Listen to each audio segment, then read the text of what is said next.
Hello भाई, देखिए भाई, हम अपना चैप्टर सरफेस केमिस्ट्री पढ़ रहे थे। सरफेस केमिस्ट्री के अंदर हम बेसिकली कोलोइडल सॉल्यूशंस की प्रिपरेशन के साथ डील कर रहे थे।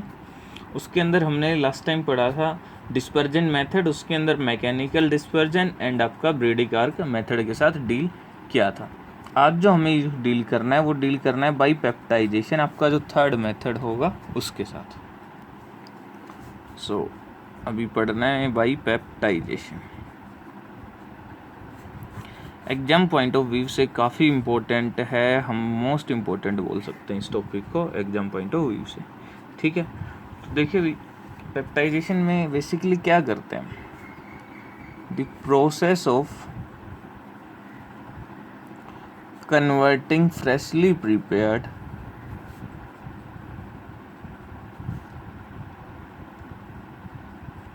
precipitate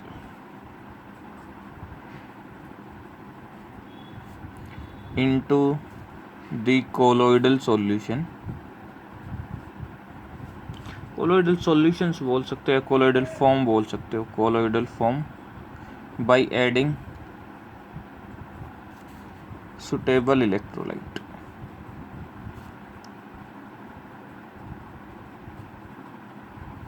is called peptization.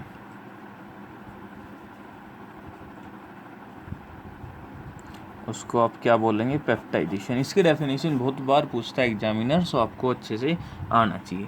देखिए होता क्या है इसके अंदर, आपका सपोज करो कोई सॉल्यूशन था, इसके अंदर कोई प्रेसिपिटेट बने हैं, अभी कोई फ्रेशली आपके प्रेसिपिटेट बने हैं, और आप इसके अंदर कोई इलेक्ट्रोलाइट ऐड करो। वो इलेक्ट्रोलाइट क्या करे, वो इलेक्ट्रोलाइट ये जो आपके प्रेसिपिटेट बने थे, इन प्रेसिपिटेट्स को वापस से कोलोइडल फॉर्म के अंदर कन्वर्ट करके सॉल्यूशन के अंदर डिजोल्व कर दे। तो इस प्रोसेस को हम बोलते हैं peptization. Converting freshly prepared precipitate into the form of into colloidal form by adding stable electrolyte is called peptization. तो ये आपका पेप्टाइजेशन। अभी देखिए, जो इलेक्ट्रोलाइट्स आपके यूज होंगे इसमें, उनको हम बोलते हैं पेप्टाइजिंग एजेंट। जो आप इलेक्ट्रोलाइट्स यूज करोगे उनको क्या बोलेंगे, the electrolytes used for the peptization are called peptizing agent.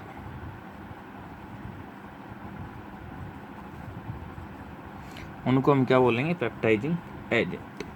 इसका कोज क्या होता है वो हमें पढ़ना है, कोज ऑफ पेप्टाइजेशन।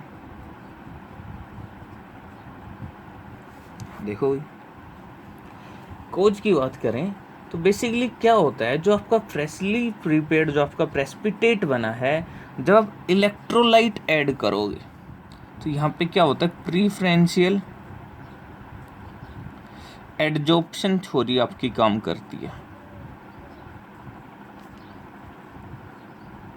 ये प्रीफरेंशियल एडजॉर्प्शन थ्योरी क्या बताएगी, सपोज करो, समझना टॉपिक को, आपके पास सपोज करो अभी प्रेसिपिटेट बने हैं फेरिक हाइड्रोक्साइड के। किसके बने, फेरिक हाइड्रोक्साइड के। और इस फेरिक हाइड्रोक्साइड को आपने क्या किया, FeCl3 सॉल्यूशन डाल दिया। तो जैसे ही FeCl3 के अंदर आप डालोगे, FeCl3 क्या प्रोवाइड करेगा आपको, Fe3 पॉजिटिव, और ये आपको क्या बनाएगा, एक कोलोइडल सॉल्यूशन की फॉर्मेशन देगा। ये जो बनेगा आपका एक क्या बन जाएगा, एक कोलोइडल सॉल्यूशन। इस प्रोसेस में होता क्या है, प्रीफरेंशियल एडजॉर्प्शन थ्योरी समझना। ये थ्योरी बोलती है जब भी कोई आपका प्रेसिपिटेट बनता है, फ्रेशली प्रिपेयर्ड आपका प्रेसिपिटेट बना, आपने उसके अंदर एक इलेक्ट्रोलाइट ऐड किया, और वो इलेक्ट्रोलाइट आपका ऑब्वियस सी बात, इलेक्ट्रोलाइट जाते ही डिसोसिएट होगा, एक कैटायन प्रोवाइड करेगा और एक आपका एनायन प्रोवाइड करेगा।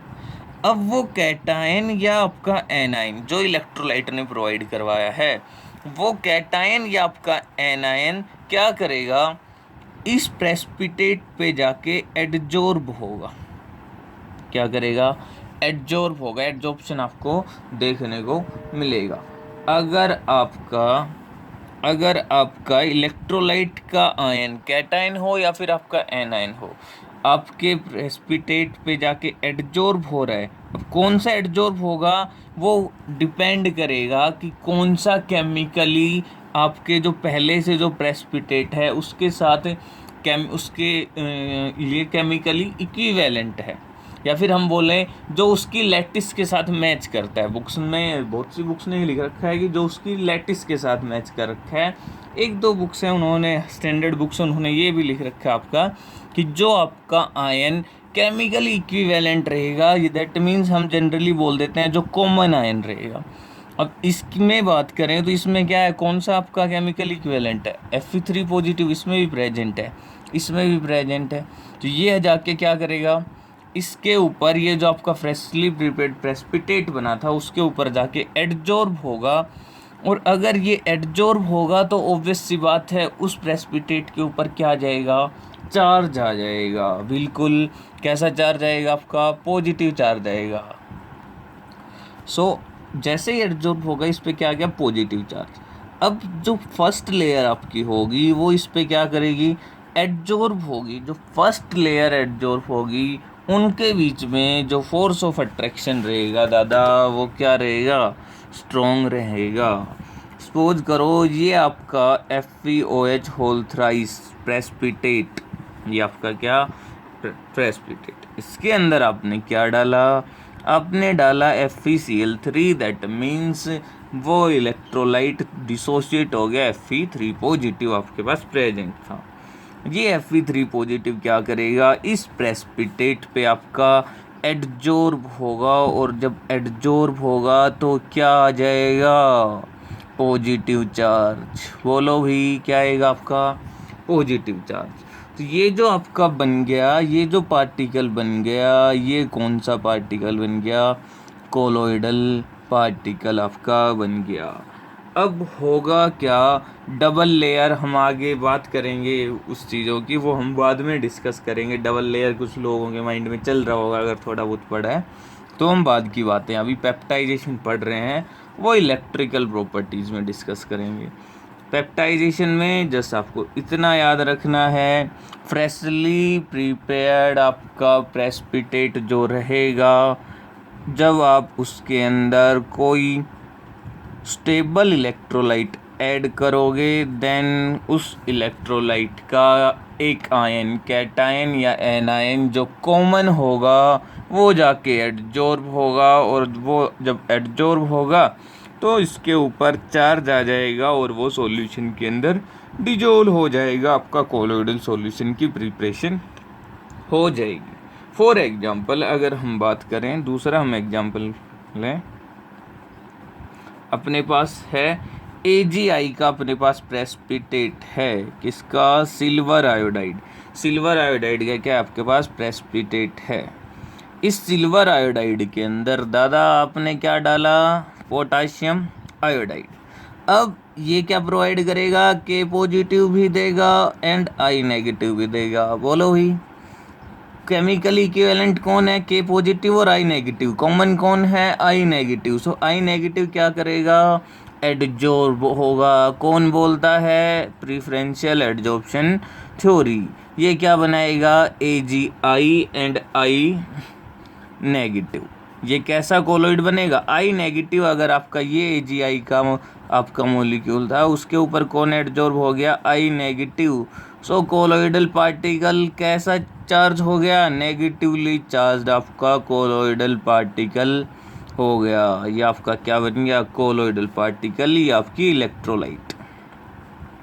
अगर इसी केस के अंदर सपोज करो आपके पास AgI ही था प्रेसिपिटेट, बट आपने क्या किया दादा, आपने इसके अंदर डाला AgNO3।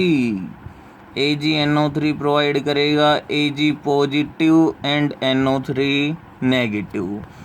Ag positive chemical equivalent है, लैटिस के साथ मैच कर रहा है, क्या करेगा, एडजॉर्ब होगा, और एडजॉर्ब होके आपको क्या प्रोवाइड करेगा, AgI, Ag पॉजिटिव का पॉजिटिव कोलोइडल सोल आपको प्रोवाइड करेगा। ये आपका सारा कुछ लेखा जोखा किसका, पेप्टाइजेशन का। तो यहाँ पे आके आपकी प्रिपरेशन जो है वो फिनिश होती हैं। अब हम अपने नेक्स्ट टॉपिक पे डील करेंगे जिसका नाम है प्योरिफिकेशन ऑफ कोलोइडल सॉल्यूशंस। सो अभी बात करते हैं किसकी, प्योरिफिकेशन ऑफ कोलोइडल सॉल्यूशंस।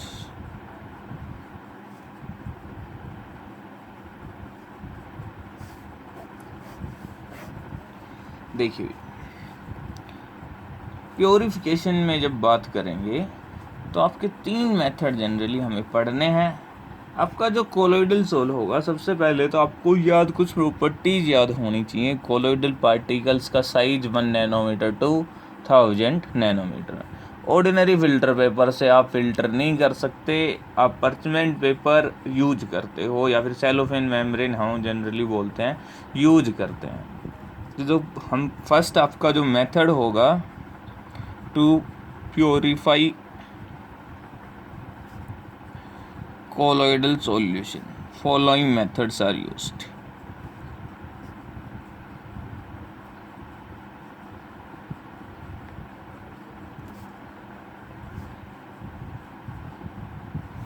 सबसे पहला जो आएगा वो आएगा आपका डायलिसिस।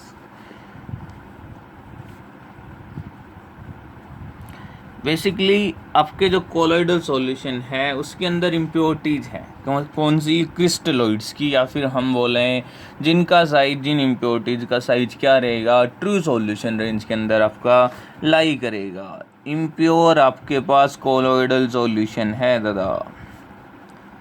इम्प्योर कोलोइडल सॉल्यूशन के अंदर क्या है आपके पास, क्रिस्टलोइड्स हैं।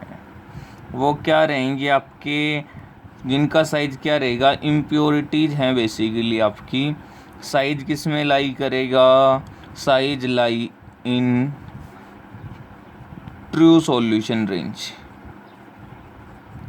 और ट्रू सॉल्यूशन रेंज क्या रहेगी, that is less than 1 nanometer, sorry greater than use कर दिया मैंने, लेस देन 1 नैनोमीटर।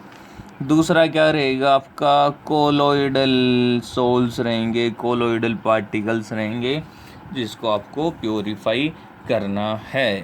डायलिसिस क्या करेंगे, अब देखो भाई डायलिसिस के अंदर पूरा सेटअप लगाते हैं, माहौल बनाते हैं।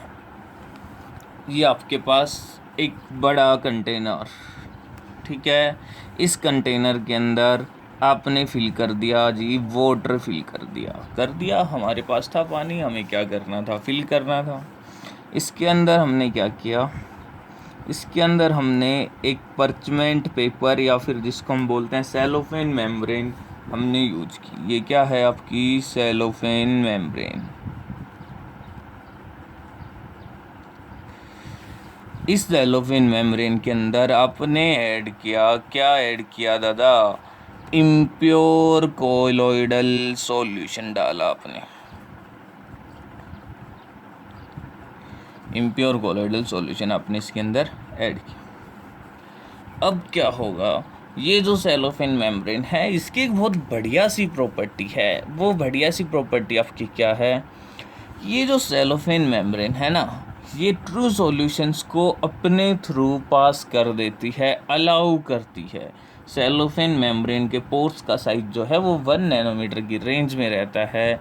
दैट मीन्स क्रिस्टलोइड्स जो हैं, वो जो इम्प्योरिटीज आपकी अंदर प्रेजेंट हैं, वो इम्प्योरिटीज इस सेलोफेन मेम्ब्रेन से पास हो सकती हैं।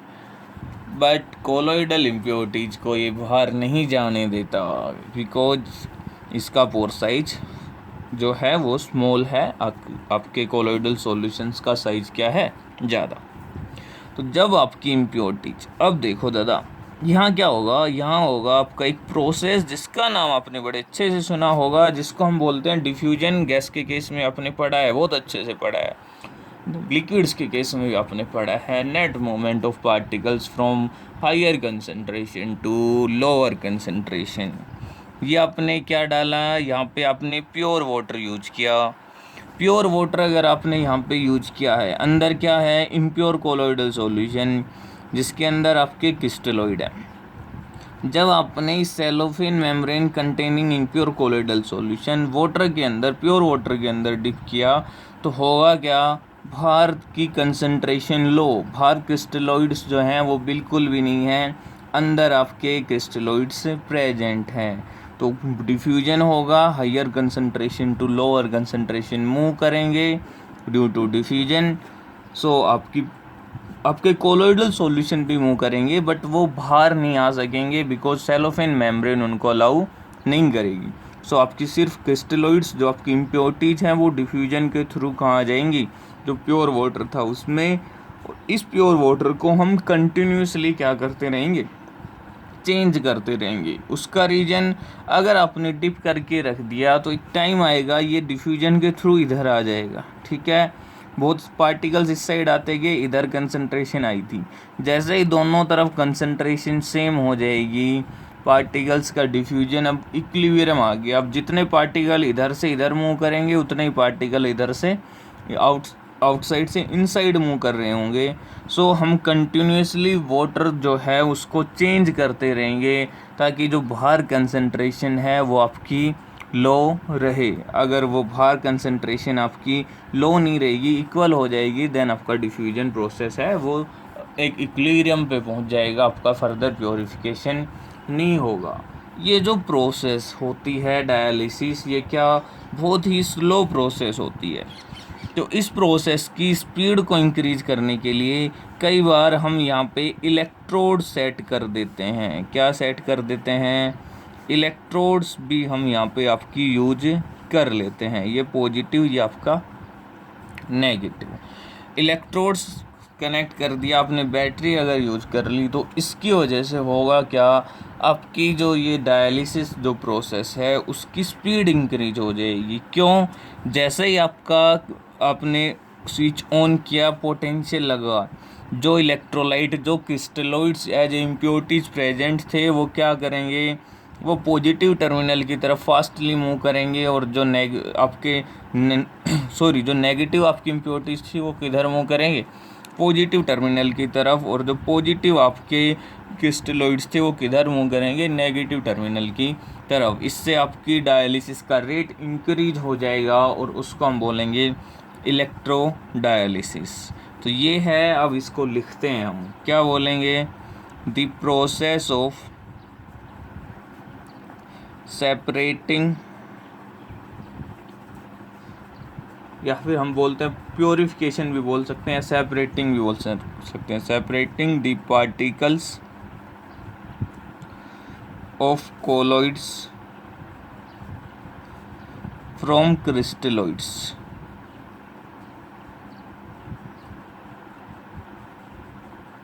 किसकी वजह से करेंगे, by using diffusion process through a suitable membrane,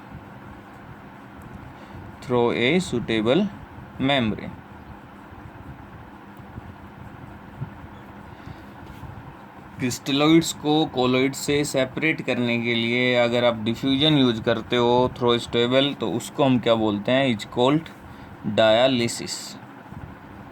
आपको पता होना चाहिए, आपका जो ब्लड है वो भी क्या है, एक कोलोइडल सॉल्यूशन है, और उसका प्योरिफिकेशन भी इसी प्रोसेस से होता है, डायलिसिस से।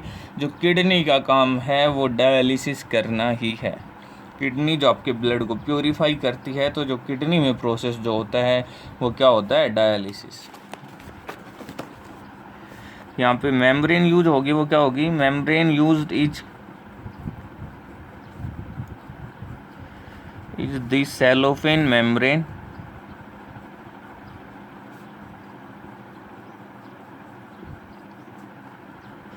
which allow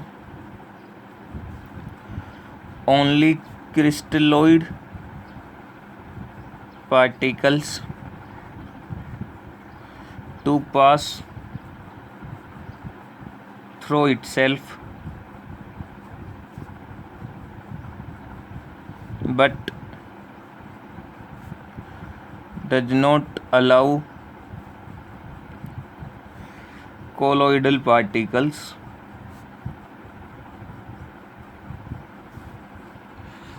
किसको अलाउ करेगी? सिर्फ और सिर्फ क्रिस्टलोइड पार्टिकल्स को अलाउ करेगी, कोलोइडल पार्टिकल्स को अलाउ नहीं करेगी। इसके अंदर हम क्या करते हैं प्रोसेस के अंदर? द कोलोइडल सॉल्यूशन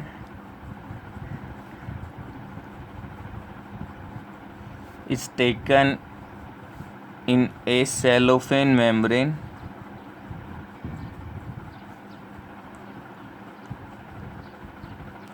और उसको किस में पुट करेंगे? फ्रेश वाटर में। एंड इज सस्पेंडेड, लटका दिया जाता है, suspended in fresh water. So due to diffusion crystalloid impurities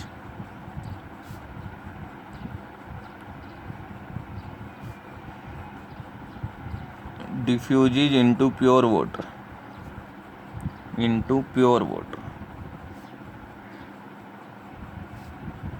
the water in the container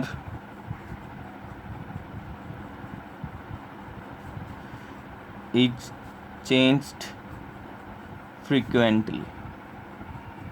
उसको हमें फ्रीक्वेंटली चेंज करना है, किसके लिए?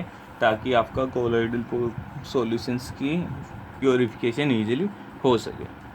ठीक है भाई, ये चीज़ याद रखना, हम कभी भी सारे के सारे क्रिस्टलॉइड्स को नहीं निकालते हैं। अगर सारे के सारे क्रिस्टलॉइड अगर हम कोलोइडल सॉल्यूशन से, आपके सॉल्यूशन से रिमूव कर देंगे तो होगा क्या? चार्ज जो है वो आपका, जो कोलोइडल पार्टिकल्स पे चार्ज था जिसकी वजह से आपका कोलोइडल पार्टिकल स्टेबल था, वो आपका डिस्ट्रॉय हो जाएगा और न्यूट्रल बन जाएगा, आपके प्रेसिपिटेट फॉर्म हो जाएंगे, कोलोइडल पार्टिकल्स के प्रेसिपिटेट्स आपके बन जाएंगे।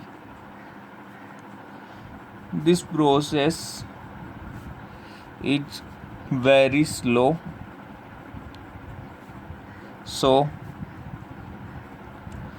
electric potential is applied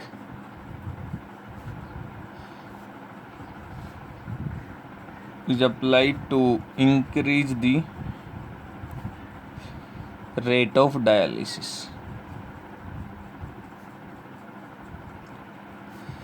This process is called, अगर आप इलेक्ट्रिक पोटेंशियल यूज कर रहे हो तो उसको हम बोलते हैं इलेक्ट्रोडायलिसिस। उसको क्या बोलेंगे हम?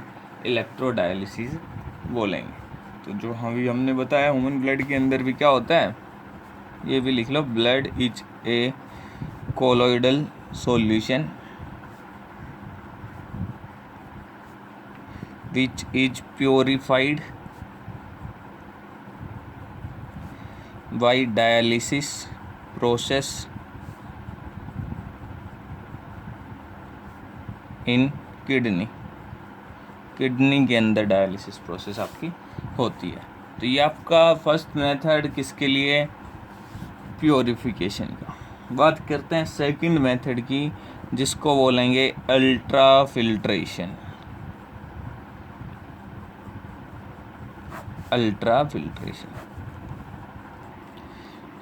देखिए आपको पता है ऑर्डिनरी फिल्टर पेपर से आप कोलोइडल सॉल्यूशंस को प्योरीफाई नहीं कर सकते, बिकॉज उनके थ्रू आपके कोलोइडल पार्टिकल्स भी ईजिली पास आउट कर जाते हैं।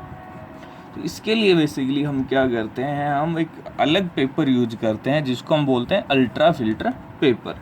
क्या होता है वो भी अभी हम डिस्कस करेंगे। सो अल्ट्रा फिल्टर पेपर जब यूज करोगे तो आप प्योरिफिकेशन के लिए, फिल्ट्रेशन के लिए, तो उस प्रोसेस को हम बोलते हैं क्या? Ultra filtration. The process of removing impurities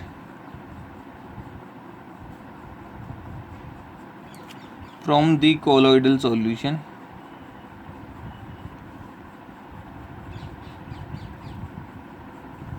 by passing it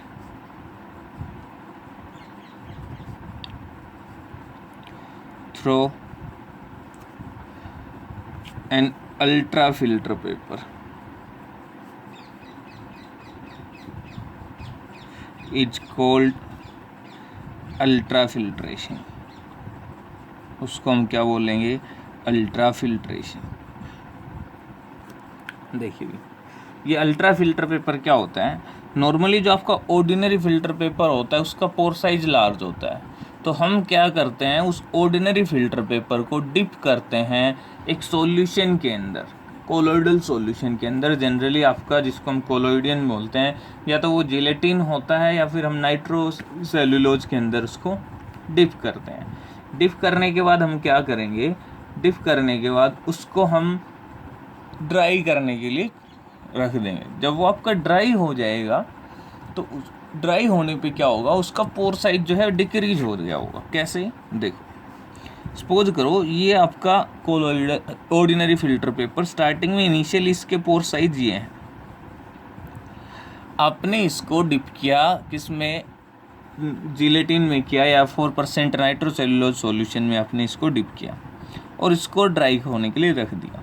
तो जो आपने डिप करके निकाला, ड्राई होने के लिए रख दिया, तो जो आपके कोलोइडल पार्टिकल्स रहेंगे वो क्या करेंगे, ये जो पोर्स हैं इनके अंदर जाके सेट हो जाएंगे। जब आप उसको ड्राई कर दोगे तो क्या हो जाएंगे, इसके अंदर आपके सेट हो जाएंगे। जब इसके अंदर सेट हो जाएंगे तो आपको क्लियरली दिख रहा है अभी पोर साइज जो है आपके फिल्टर पेपर का वो क्या हो गया है, डिक्रीज हो गया है। और अब इसको हम किसके लिए यूज करेंगे, for filtration, for ultra filtration और for purification of colloidal solution. तो इस प्रोसेस को हम बोलते हैं ultra filtration. So ultra filter paper कैसे हम बनाएंगे, देखो since colloidal particles are passed through ordinary filter paper,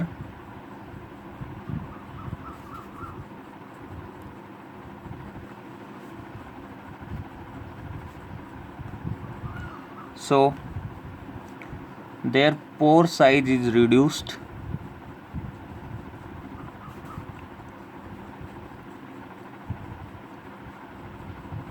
by, क्या यूज़ करेंगे हम, कोई भी या तो जिलेटिन यूज करेंगे या आपका 4% नाइट्रोसेलुलोज हम यूज करेंगे। By soaking the ordinary filter paper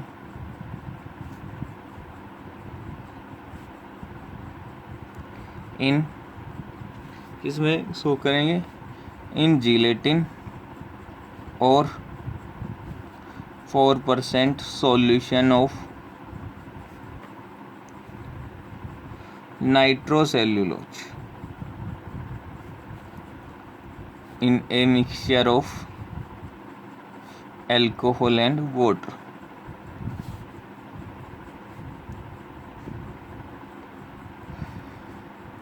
dip कर सोक करेंगे, after soaking the filter paper is dried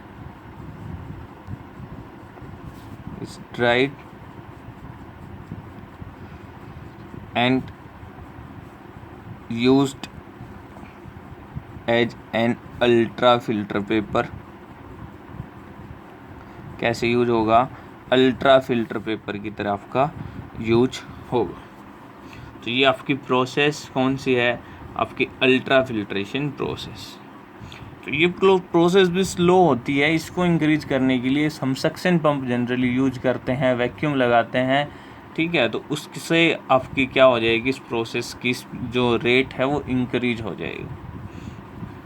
आपकी जो लास्ट एक प्रोसेस आएगी उसको हम बोलते हैं ultra centrifugation.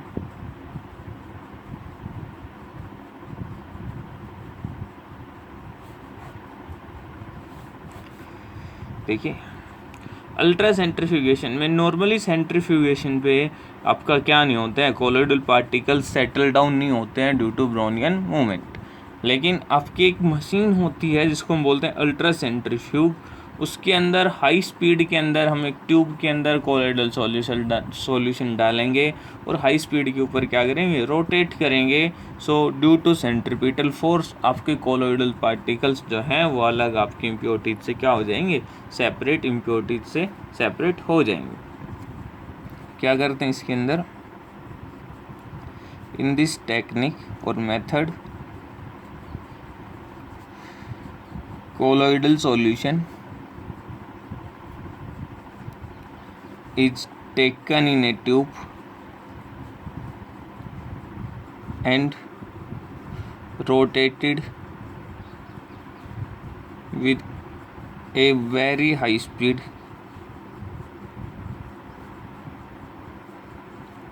in ultracentrifuge machine,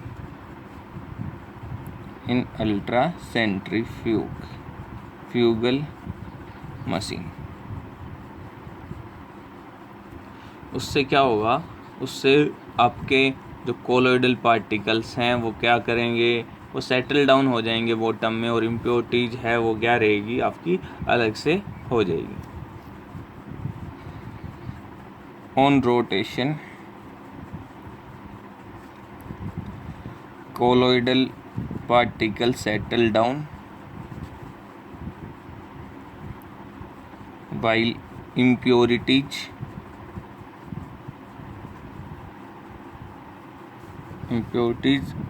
remain down in solution। इस प्रोसेस को क्या बोलेंगे हम, अल्ट्रा सेंट्रीफ्यूगेशन। और यहाँ पे आके आपका प्योरिफिकेशन जो है वो आपका फिनिश होता है। अभी जो हमें पढ़ना है वो हमें पढ़ना है प्रॉपर्टीज ऑफ कोलोइडल सॉल्यूशंस।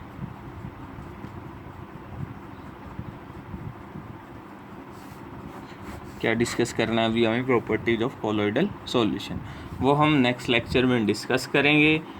बस उसके बाद कुछ नहीं है, लास्ट में आपका एक दो प्रॉपर्टीज हैं, इसी प्रॉपर्टीज़ के अंदर एक दो कंसेप्ट हैं वो हमें डील करने हैं और आपका यूनिट है वो ख़त्म हो जाएगी। नेक्स्ट लेक्चर में मोस्ट प्रोबेबली हम आपकी यूनिट को फिनिश कर देंगे। Thank you.